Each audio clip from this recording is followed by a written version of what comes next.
Hello, hello, hello, my lovely disciples. Hello, Karasu. Hello, Wansi. Hello, Noni. How y'all doing? Also, sleep well and sweet dreams, Noni. Thanks for dropping by at all. Come on, hello. Thank you for the 19 months of membership. Yes, I am feeling much better. I am feeling much better. Oh, I forgot to. Oh gosh. Hold on. I gotta turn that off. Where? Boop. There we go. Gone now. Yeah. I took some painkillers, drank a lot of water. I'm good now. So, feeling pretty good. Yeah, Thunderhead was great. I forgot how freaking good it was. Oh my god. I need to go back and reread more of the stuff that I read as a kid, because like, man, I had great taste in books. Oh man. But yeah, great book, fantastic. Oh. Do we want to just get right into that? Should I yap a little first? The book was good. It took me longer to get through it than I wanted to, because I started on it late, and then it wasn't that long. Oh, and Urge Randy P. I don't know, man. That Urge. Hello, thank you for the follow on Kick. I see you haven't posted anything in the chat, so the chances are you're a bot. Because the only reason you wouldn't have posted something in chat is probably because your account is less than a month old, which probably means you're a bot who is just going to advertise on my channel, botting viewers. Thanks for the follow, though. Interested in reading more in the Nora Kelly series now? You know what's crazy? This is the only book of the Nora Kelly series I've read. I think I did read one other book where she was in the book, but it wasn't the Nora Kelly series. It was the Pendergast series, which is another series that like crosses over with the Nora Kelly series. I actually think, if I remember right, Smithback first appears in the Pendergast series. That's what the museum murders are that are referenced in there. That's one of their other books. They literally plug their own book in their book. It's crazy. It's crazy. Yeah. Oh, Douglas Preston and Lincoln Child are they're so good. They're so good. Yeah. Oh, do y'all want to hear about y'all want to hear about my morning? Cause oh my god. Yeah. I read that she and Smith show up and others. Yeah, the inside promotions. Yeah. Yeah, so okay. So there's a printer. It's having a problem. It's a wide format printer, so it prints off of rolls of paper, right? So when it goes to cut the paper, it does fine on one side, and then it like doesn't do rip, but like rough cut. And it will jam, but not when a technician is around. But there was evidence of jams. There were pictures of jams, all that. Now this was through a third party that I don't work for, but I have worked with in the past. Cool guys, really like working with them. Honestly, I haven't met a printer tech from another company I didn't like, but you know, that's neither here nor there. Anyways, I'm sent out because, you know, level 3 R&D, all of that. They're like, all right, we need hands and eyes on site. Who can we send? And because, you know, everybody's trying to save money right now. Well, do we have anybody local we could send? Oh, Akashi. We could send Akashi. And you know, my name comes up, and they're, and you know, the head of wide format, or no, the head of the what one of the wide format divisions, because there's multiple wide format divisions. Don't ask. She's like, oh yeah, he'll be great. Yeah. And so it's like, so I get to go out, and what I end up doing is basically just being a camera operator. I just stand still, waiting for things to roll, and just like, you know, observing things, you know, telling them what I'm seeing, because the camera only shows so much, right? Yeah, and so we spent like 2.5 hours working on it, just mostly just running prints, seeing what's happening. We reloaded firmware down to an older version, and it stopped happening. And we tested a bunch and it stopped happening. And that was it. And then I went home. And so but oh my, okay, here's the other thing though. The reason why I had a headache, was because not only was this printer having issues with tearing and like rough cuts, when it would advance the paper through the print engine, it would squeal. Like, the squealing sound was horrific. It was so bad. And so, you know, 2.5 hours of that was not good for me. So by the end of it, I had a pretty decent headache, and then I got in my car and got to driving, and it just got worse. And I was just like, oh, yeah, they're gonna work on that more, the third-party company, because it's not my problem. I was just there to figure out the tearing thing, because they were like, that's weird. So I did give a recommendation. I was like, look, give the grit roller a try. You've greased up a bunch of shit. It's like the grit roller is a good, like, is like known, especially on the very early ones, and this is like basic. This was manufactured in 2023, so it's very early in production. Like, swap the grit roller. If it doesn't fix it, it's no harm, no foul.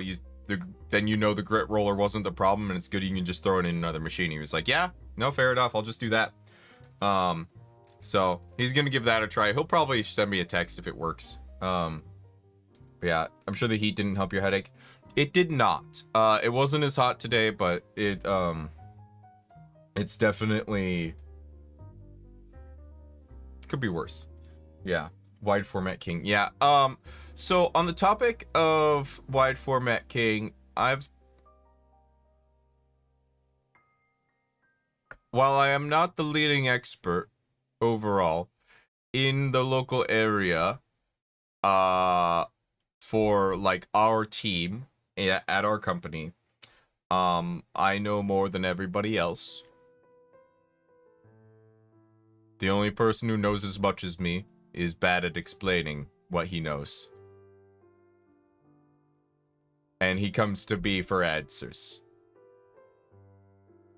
because he misses steps. I am apparently the leading expert in wide format in my area, and I'm not happy about it. I am deeply upset about it, because who do I call?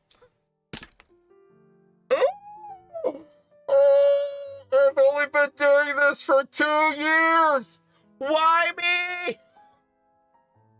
2 years! I've been... everywhere I go. This always happens. I just want to be the guy who's like middle of the pack, keeps his head down, doesn't get noticed, and everywhere I go,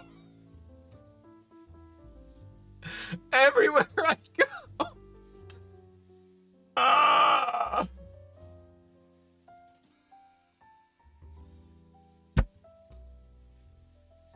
It's the most frustrating thing is like,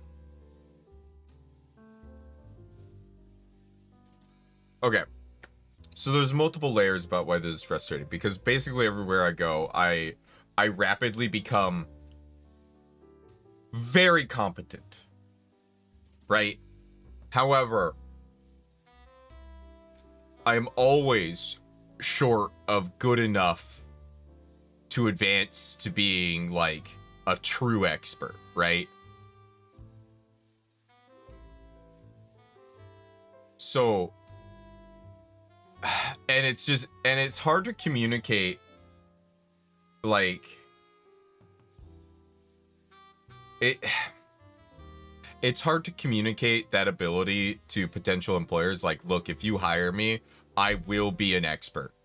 I won't be the best expert, but I will be insanely good if you give me a chance. So, like, places I actually want to work will never hire me because I can't. I don't learn well in a classroom, but if you put me on a job, I'm gonna learn the ins and outs, no problem. But yeah, I don't know. Oh, whatever. It is what it is. Destined to not fly under the radar. It's deeply unfortunate. It's like, but I'm in this cursed middle ground where, like, I don't fly under the radar, but I'm not good enough to be taken truly seriously. You know? It sucks. It sucks.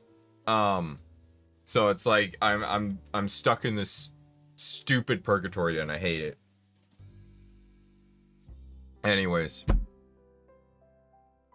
best thing I can do is apply that competency to something of my own. And that's what I'm doing. That's what this is.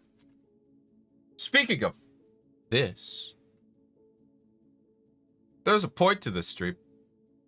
The point being, Thunderhead. Hold on. We can do better. Thunderhead by Douglas Preston and Lincoln Child. Fantastic book. Yeah, if you haven't read it, you're gonna get spoiled. I read this when I was like 15 or 16, by the way, originally. Man, I read some dark fucking shit when I was in high school. Oh man. Oh man, I read some very dark books when I was younger.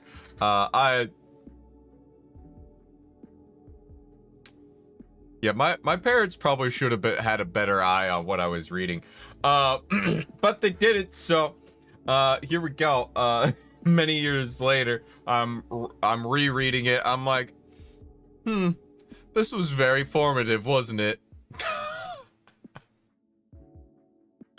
So, we'll do a brief summary and then we'll break some stuff down. So, the brief summary is that this is a story of an archaeological expedition from when it gets started to when everything goes horribly, horribly wrong with it. The main character, Nora Kelly, gets a letter delivered to her family ranch that is like falling apart and rotting. And she discovers this letter accidentally, and it is a letter from her long dead father. He's been dead for like 16 years now. Right?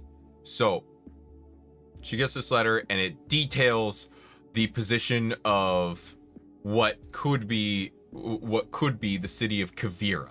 It is a long lost city of the Anasazi people, the ancient Pueblans who, like, you know, populated the whole like South Midwest area, right?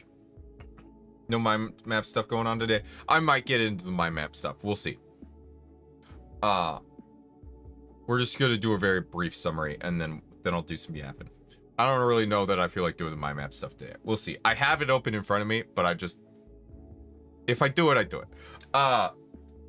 So she's like, okay, well, my dad won't no liar. So she goes and she does a lot of underhanded things, shall we say, to verify this data, and she does manage to verify this data. She gets the expedition launched with this data, and the expedition is very well funded. They have the best people. That's kind of where it starts to get rocky, because one of the things that is kind of a problem is that Nora works for an institute, and the head of the institute forces Nora to take his daughter along. First of all, the daughter shows up late, and then at every single opportunity challenges Nora's authority. Keep in mind, Nora and the daughter, whose name is Sloane. So Nora and Sloane are the only women on this trip, and they are both young, single women. And having worked in the restaurant industry for a long time, I can tell you, the only thing young single women hate more than anything is other young single women who are potentially a threat.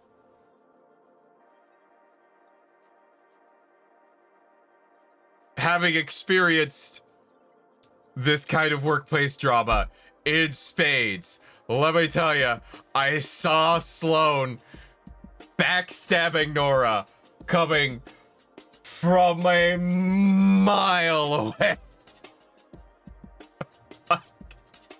I'm not, I know it sounds sexist, but it's a very consistent phenomenon that I have seen many times.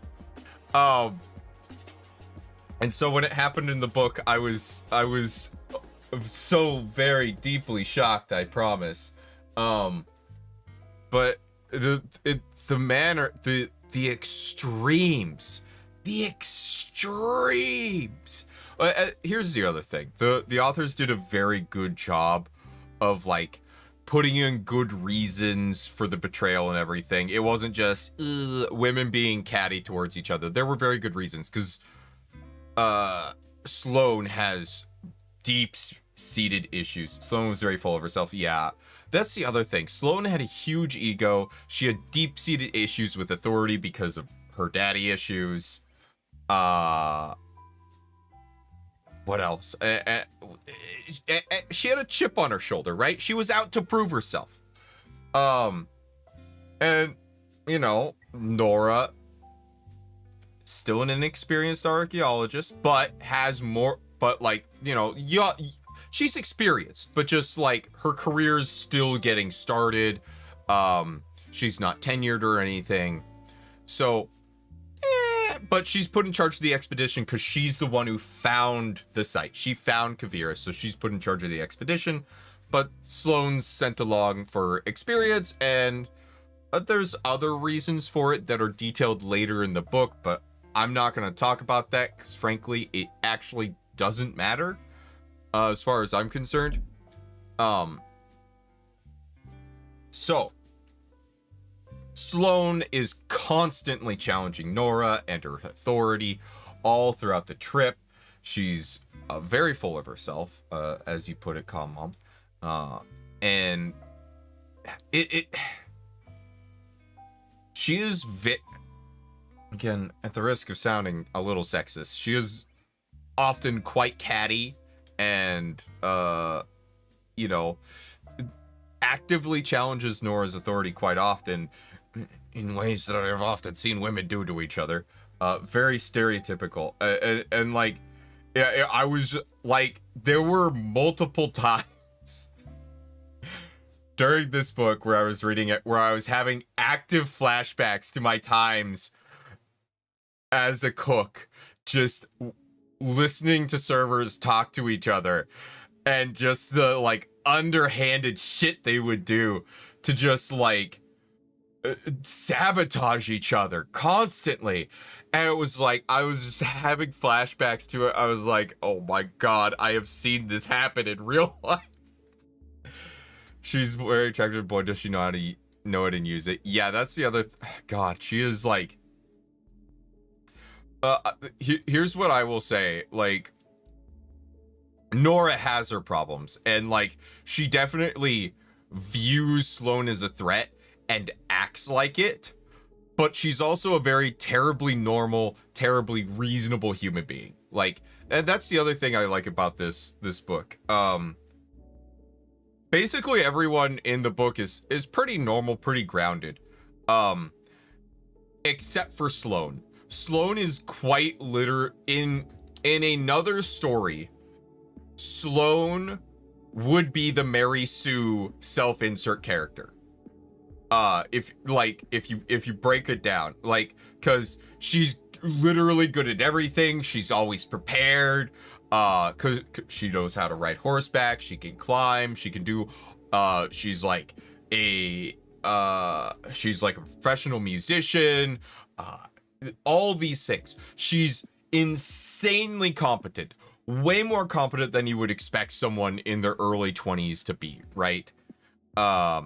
She's just like, she literally, in another book, she would have been the main character and she would have been the self-insert Mary Sue.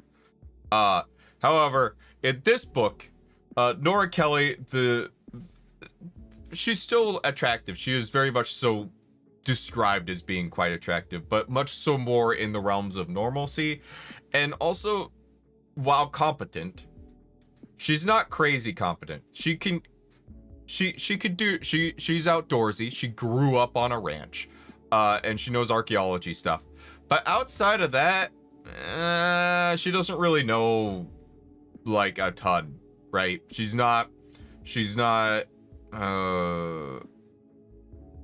very realistic as a character, right? In her competency. So, is what I would say.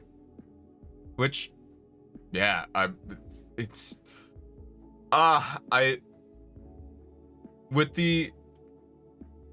look, I love reading good books, but I also read a lot of trashy books that I read them, I'm like, this is terrible. Nom nom nom nom nom nom nom. Read. You know, with both Mary Sue's and Gary Stu's abounding. And let me tell you, I love that shit, but also, it is so refreshing to read a book that is just, the characters are so grounded.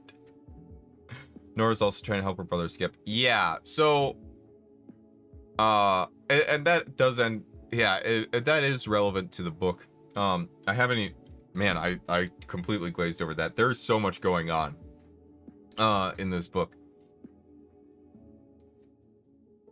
There's both like so much and so little going on in the book, right? Because like, I don't know, that's the other thing. The book is very well paced, so I feel like, because like, it does take a while for the adventure to get going, but what I do like about it is the call to adventure wasn't ignored. Like, what was the book that I got very angry at, with the elves, where the dude was constantly ignoring the call to adventure? That one,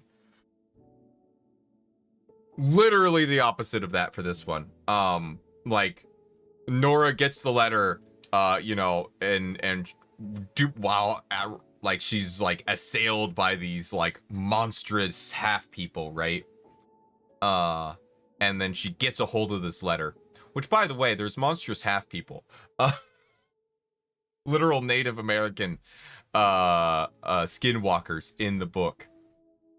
Yeah, that's a thing. And so like from the start of the book, she's being hounded and hunted by these skinwalkers.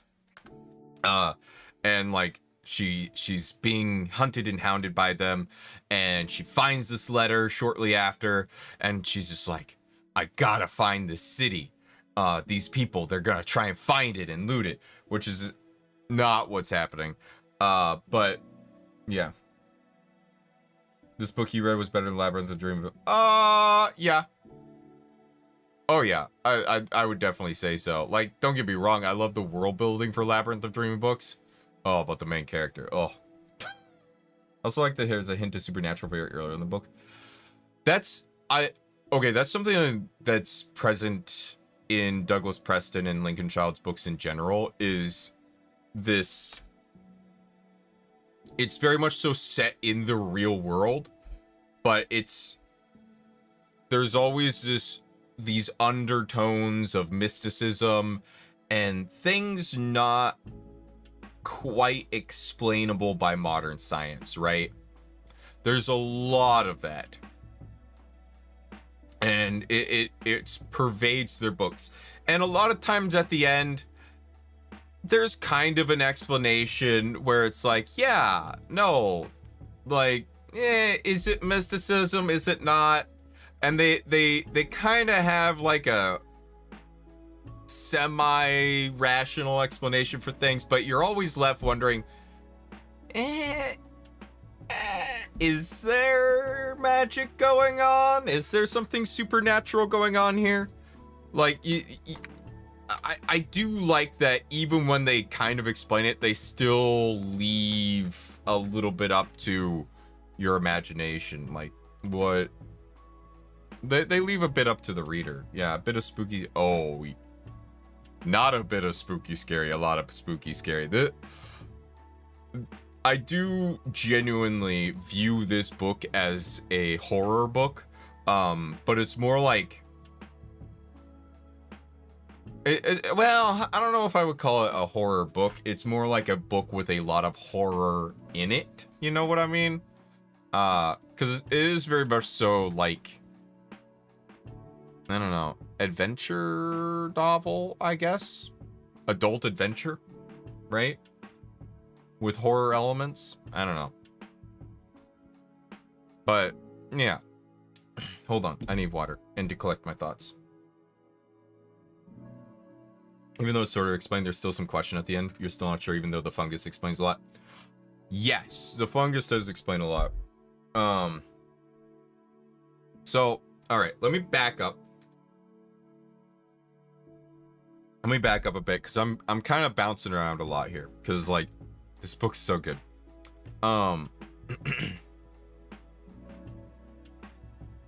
So, they're on an expedition. It's very hard. It's very treacherous. They almost get lost multiple times.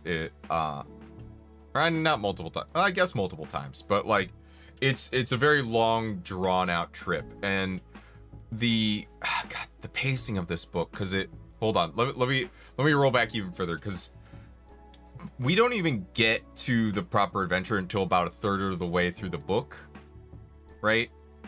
Or maybe a quarter. I don't know. I wasn't, obviously I was listened to most of it and then like read some of it. So I wasn't really keeping track of like what happened where in the book, but like maybe like a quarter of the way through the book, the adventure like actually starts and gets rolling, and like they're properly like out there in the wilderness, right? And oh god, it's so well paced. I cannot explain. Like, it feels like there's a lot that has to happen for the adventure to even occur, right? And like that in itself is its own struggle, its own like arc. It's almost 1, 2, 3. I mean, like, yeah, realistically it is like a 4-act story, because like you have the discovery, you have the introduction phase where Nora is trying to confirm everything and find the Kuvira and convince the Institute to fund an expedition to Kuvira, right? Then you have the actual expedition itself out to Kuvira, then you have the discovery of Kavira and everything that's going on there. And then I would say like the fourth act is, well, it's kind of nebulous, but I would say it starts when the Skinwalker, or I would say it starts when things start going wrong, like the Skinwalkers start fucking with the camp, right? Forest Dweller, thanks for dropping on in. How you doing? Back with the milk, indeed. But yeah, I would say the fourth act starts when like the Skinwalkers show up and they gut the horses and like lay out their intestines in the reverse spiral pattern and all that stuff. It's very gruesome. The book is desperately gruesome at times, which, you know, makes sense in context, but it's intense. Yeah, I think what was it? Only 2 people survived, because it's, yeah, only, so 2 people survive, Nora and the journalist who joins the expedition. They are the only 2 survivors of the expedition at the end of the book. The flood, there is a flood. Yeah, we'll get to that. We'll get to that. So there's this long expedition to Kavira. It takes them quite a while, and they almost die of thirst on the way. Right before they like get to the valley where Kavira is, there's also this very treacherous path they have to take their horses on, and they actually lose 2 or 3 of the horses. They like collapsed over the side of the trail. They like fell over the side of the trail and like just got splattered, right? But they do finally, you know, reach the valley that the city is in, and after much ado, they do finally find where the city is. They actually had a hard time finding it, even when they were there, because it's so like tucked in and hidden into the cliffs. But then they find it, they start exploring it, and it's just this massive treasure trove of artifacts, and just there's so much there. They're absolutely losing their minds over how much is there. There's some like back and forth again between Nora and Sloane, because Sloane does a thing that she's done this is like the 2nd or 3rd time she's done it on this trip, where she has gone ahead and unearthed something without checking with Nora first, because Nora is very much so trying to not intrude on these sites, disturb them as little as possible. That's her big thing. She's just like, we're just here to survey. We're just here to like find it, survey it, catalog some stuff, grab a few small samples, and then get out, right? But Sloane is very much so, she wants the big discoveries. She wants to make a name for herself, because she's got this inferiority complex or whatever going on, because, you know, her father is this, you know, very famous person with super high expectations, right? So she's like determined both to like prove him wrong, that she's like totally gonna do this, and also, and therefore meet his expectations, right? Respect versus destruction. Yes. And Sloane doesn't want to destroy things, but she's very much so, she's very gung-ho and doing things that are not according to protocol, right? By the way, Nora is so annoyed with Bill. He does have a smart-ass mouth. She slowly realizes she's beginning to like him. Yeah, so the interpersonal relationships are so well done. I also appreciate that Sloane calls Bill and Nora being an item by the end. Like partway through, she's like, "Oh yeah, you two would totally work out," and then they do, which I find hilarious. But what was I gonna say? Oh yeah, so Sloane is you know, challenges her authority again, and like has a hissy fit over it and all this stuff. Very annoying. And so Nora's angry, you know, tells her off, you know, but also they learn some things, right? and they learn a lot of disturbing things from this. They find out that Kavira, might have been doing, like, the people there might have been doing a lot of human sacrifice. And their first thought that they come to is cannibalism. They do find out that that is wrong eventually, but they do believe that at the start that they're cannibalizing people, right?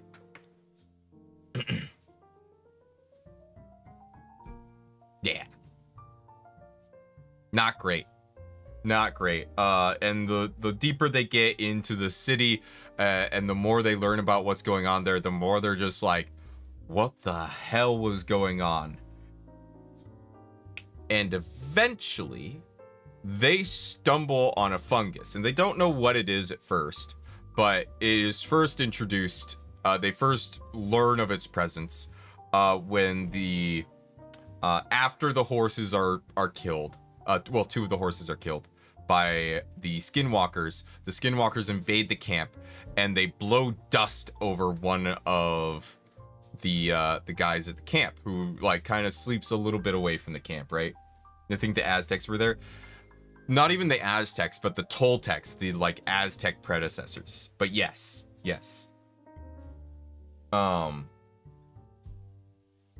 Well, they were saying Aztec or Toltecs, I think is what they said. Peter Holroyd. Yes, Peter Holroyd, which was Peter Holroyd was very instrumental to the plot too, early on.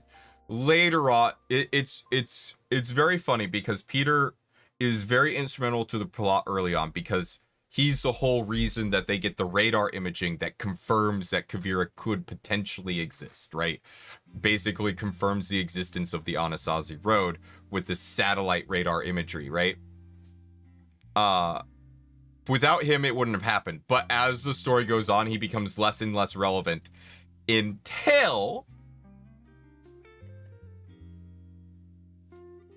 he gets in the middle of the night, these skinwalkers, creep up while he's asleep and blow corpse dust on his face. And this corpse dust is loaded, absolutely loaded with this fungus that just rips him apart. And he dies within a day of this fungal infection. And it is not a good death. It's bad. So and they don't know what's going on at first. And they're like, what the hell is going on? And they think it's poison at first, which, I mean, kinda. Thankfully, it's not contagious in the way that, like, a common cold is. But it does kill him very quickly, and they do eventually figure out what it is. And one of the members of the expedition, Aragon, or Aragon, one of the two, he figures out that basically the people who lived at Kavira had been manufacturing this corpse dust by basically having people do a pilgrimage to it. The Anasazi would do a pilgrimage, and then the people who would come there, they would infect them with this, let them die, and then scrape the meat off their bones and churn it into and dry it out, churn it into corpse dust.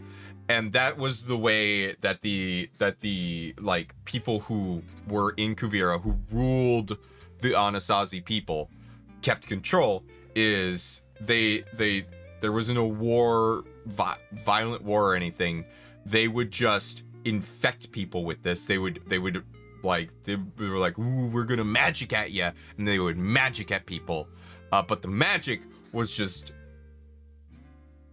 ground up people filled with fungal spores that would just kill you, like, very quick. Like, you get some of that in your face, you're dead in days. Potentially a day. Very horrible stuff. So, and they kind of figured this out and like start to piece this all together as Nora, Bill Smith, back the journalist, and Aragon, one of the other archaeologists, are going to go like move Peter's body, and they're taking some supplies because they're gonna leave because Peter died, right? And the rainy season's starting to start, and they're worried about floods and getting trapped there and whatnot, right? So Sloane doesn't want to leave, right? Because they have found this section of the city that they hadn't found before, and she really wants to explore it.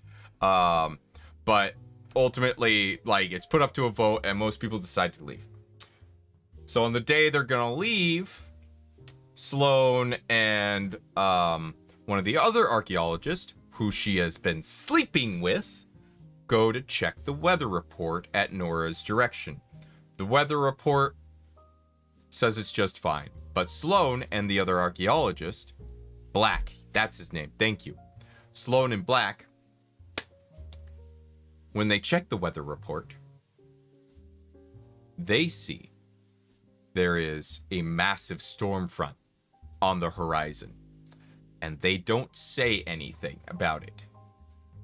And so Nora, Aragon, and Bill Smithback, they go up into like this little canyon.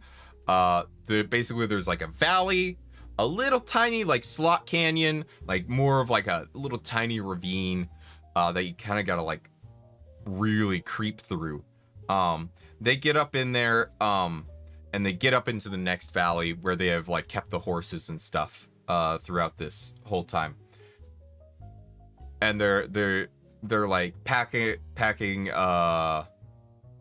Peter's body back up, and they're talking about the corpse dust and everything when a flash flood comes in. Nora and Bill are able to escape, but Aragon is not, and he is swept away and just shredded by the water. Like literally torn to pieces because of the water. Ginormous flood. Yeah, horrible flash flood. So the two of them barely survive. And Sloane, when she sees the flood come by and she sees like a body parts in the river, she's like, yes, good. My plan is all coming together. Because Black like looks over at her face and he sees like a flash of emotions on her face, and one of them's like a look of victory, right? She's like grinning at this happening because she knew it was gonna happen and she was counting on it killing Nora.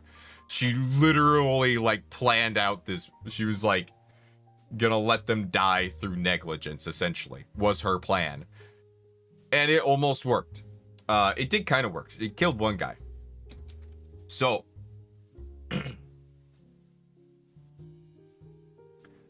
after the flood, Sloane does this thing like, oh, we gotta go check out the back of the city, the secret part of the city, and so they do. Her, Black, and the cook go to excavate it. They find a room filled with these super rare pots.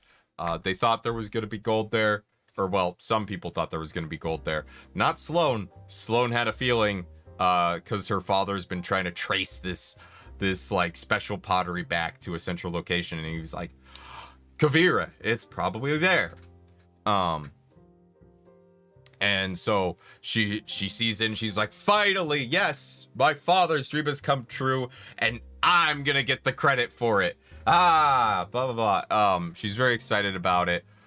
Black, on the other hand, starts dying from being poisoned by fungus, because as it turns out, all the dust in the secret part of the city is filled with the fungus stuff, because that's where they were manufacturing the corpse dust. Micaceous pottery that is intact. Yes, that's the name of it. But yeah, it's a very, very, very rare pottery that looks golden. And that's where the confusion came in, that Kavira was like a city of gold. It wasn't actually. It was golden looking pottery, right? So, one moment. Very exciting stuff. So Black starts dying, and so does the cook, but the cook dies like slower, right? And Sloane, you know, she sees how bad Black's doing. She's like, I'll be right back. I'm gonna go get stuff from the medical kit. And when she's on the way back, Nora and Smith have made their way back, Smith back have made their way back to the camp. Smith back is not doing so well. So he's laid out in the medical tent, and Nora's about to go up and check the city because she's like, why is the camp abandoned? I understand why they set it back up, but why did they abandon it? And she sees Sloane at the top of the ladder that they have to the city. And, you know, Sloane wearing like a necklace with the like micaceous like pottery material, right? And she looks and like understands immediately, like, oh, you went back there, like you opened up this section of the city. What have you done? Also, by the way, it was infected with corpse dust. But yeah, and then there's this whole thing, the skinwalkers attack, and blah blah blah. Sloane dies, everyone dies except for Nora and Bill Smith back. Corpse dust everywhere. Corpse dust everywhere. And Bill and Nora only just barely survive. But yeah. I also like the part where the Nanko Weep native John B was in. He ends up helping him. Yes. They do at one point after the horses are dead. Nora and Bill, they go out. They try to track down who killed the horses. Aren't able to find who killed the horses, but they do find a Native American living in the quote-unquote nearby village that's like 30 miles away or whatever, right? He lives there, but he goes out and camps out because that's just what he does. He's like a medicine man or whatever, right? And he just like likes to camp out in the wilderness to become human again, is what he says. Very philosophical stuff. I liked it. That's besides the point.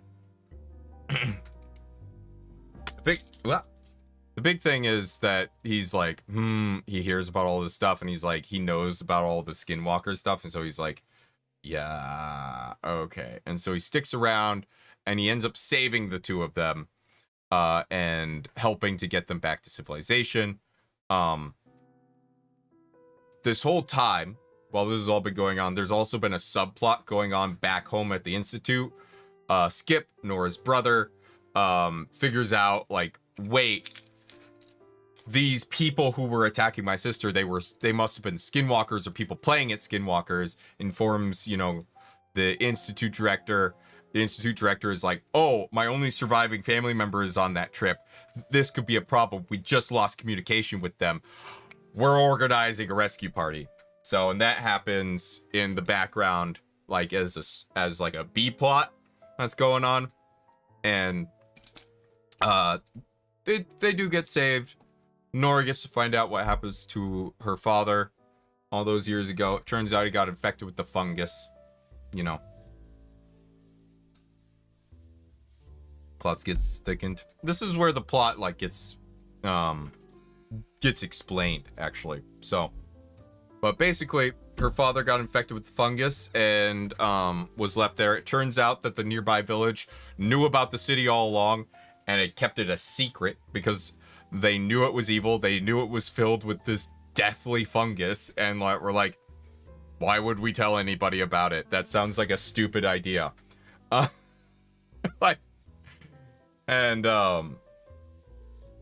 Yeah. Turns out Nora's father came to the same conclusion as he was leaving. Gets infected with the fungus, dies on his way back to civilization, and, his corpse is in an area that can't be reached by the wildlife, so he just sort of,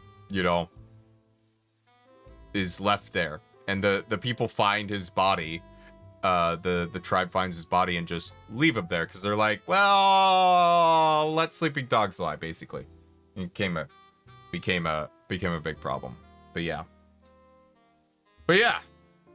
So that's the book. And it's such a good book. It's so good. The drama. Unbelievable archaeological discovery, but at what cost? Right? And it's insane. Like the lengths they went to discover this and the sacrifices that had to be made. And like eventually, they even say at the end of the book is like, eventually it'll all be excavated. They'll send more people out, but with like hazmat suits and everything to prevent like infection and all that. Like it will get unearthed. It will be, you know, all this stuff will happen, but not today, you know. But yeah, it was a really good book.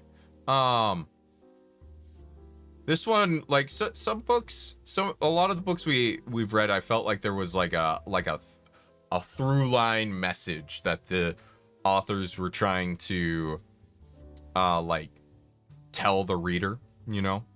But in this one, it was mostly just good entertainment, you know. You know, it was just good, solid entertainment, and it just had this like spooky vibe of like, ooh, what's all this potentially supernatural stuff going on? I liked it. It's good. It was just good, solid entertainment, I felt like, you know. But if you were to draw something out of it, it'd be evil lurks within all of us, you know. Because really, that's what it comes down to. Because, like, Sloane did some evil shit for her own gain. Yeah. Good summer horror story, I bet. It's a good summer horror story. Hell yeah. Even occurs in a desert. Very summery. Yeah. Good book. I really liked it. No thoughts. Head empty. Me like book. I enjoyed it immensely. I'm glad. Yeah, I also like... Okay. I do have more thoughts. So... How do I say this? This book is an excellent example of how to write a strong female character. Without making her into... You know... without making her, one, unlikable, and two, like a Mary Sue, right? Like the Mary Sue and the Gary Stu, they have their place. Don't get me wrong. I love my Mary Sues and my Gary Stews. However, they aren't for every story. And like you gotta have some grounded characters sometimes. And I feel like Nora Kelly is a great example of a very grounded, well-rounded, but like not too well-rounded character. You know what I mean? And like just a great example of a strong female character. Not a chore to read at all. I was so invested in what was going to happen next. Right? Oh, the suspense. So good. And just generally all the characters are very well written, I think. But it is being with all the like current media that's been going on and a lot of like the failed attempts at like female characters lately in like movies and TV shows and stuff, where it's like they're trying to like write a strong female character, but she could do no wrong. Nora Kelly makes tons of mistakes. Strong female character, but not perfect. Yes, exactly. And she's like genuinely like likable, right? Like you don't like she does things that are kind of nasty and like she's bitchy at times, you know, but like at her core she's like pretty reasonable person, I think. Very normal, reasonable person. And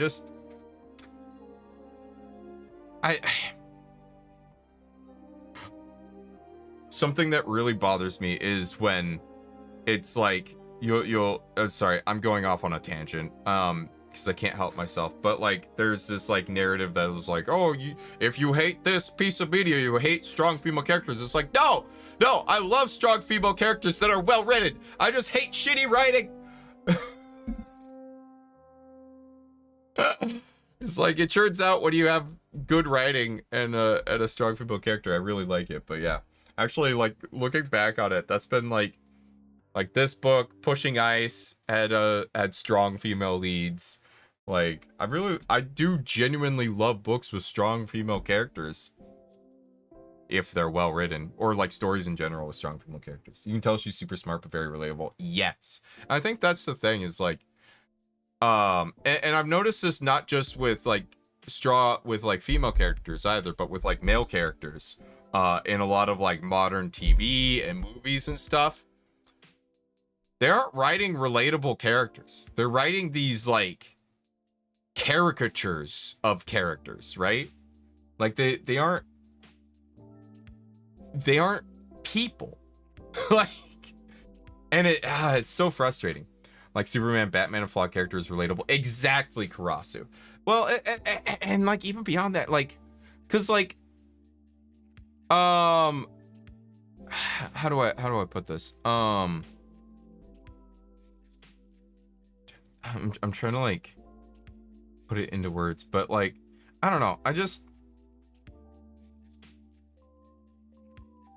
going back and reading some of the stuff I read when I was younger, I'm just like, I feel more and more validated that the stuff that is currently coming out these days, like from Hollywood and the like, is slop that sucks and is not good. And I feel very validated. That it was like, yes, I did and continue to have good taste. Oh man. But yeah. On that note, next book. I ended up just deciding last time that the runner-up would just be the next book, which what was that? What was the runner-up? King of Gray. So I'll make a thing. Yeah, loads of Hollywood junking out. Yeah, and don't get me wrong, I love some junk, but like I like good junk. The stuff that Hollywood's been putting out has not been good junk. Yeah, book vote time. Oh, we already voted. We're doing the runner-up from the last vote. That's what we're gonna do. So, and that will be the King of Gray by Richard A. Knack, something like that. Let me make a post.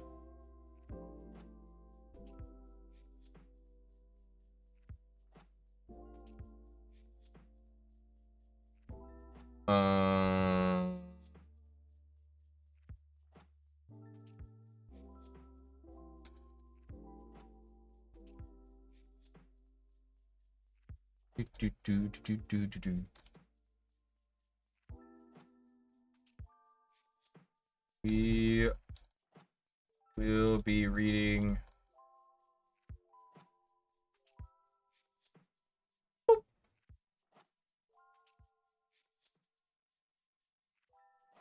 and let me bring up the Goodreads page so that way people can find it, just in case. So that way we're all on the same page. Not that it matters.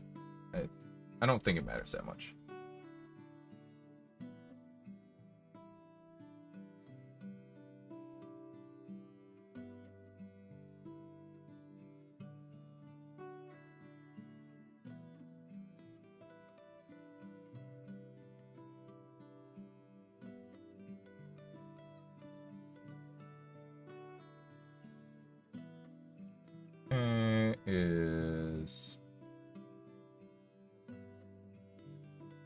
So, okay. Now here's the question, because I have such a hard time keeping consistent with explained everything well. Good job. Thank you. Definitely no whining bards. Thank you, Karasu. Thank you. I feel so bad that I didn't like that book, but oh my god. Like these book discussions, yeah. Okay, so next stream, because I think at this point we know that whatever date I put is not going to be the date it actually happens.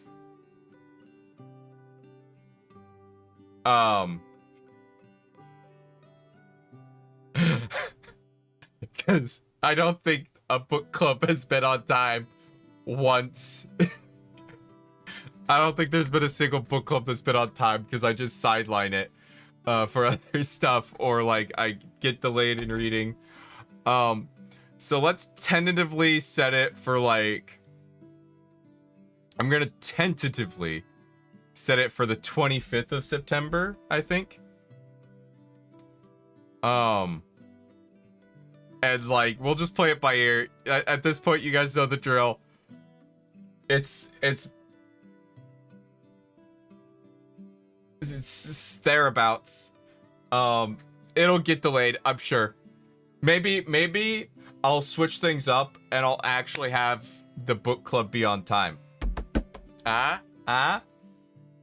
Wouldn't that be a shocker? We'll see. Post is up in the book club thread. I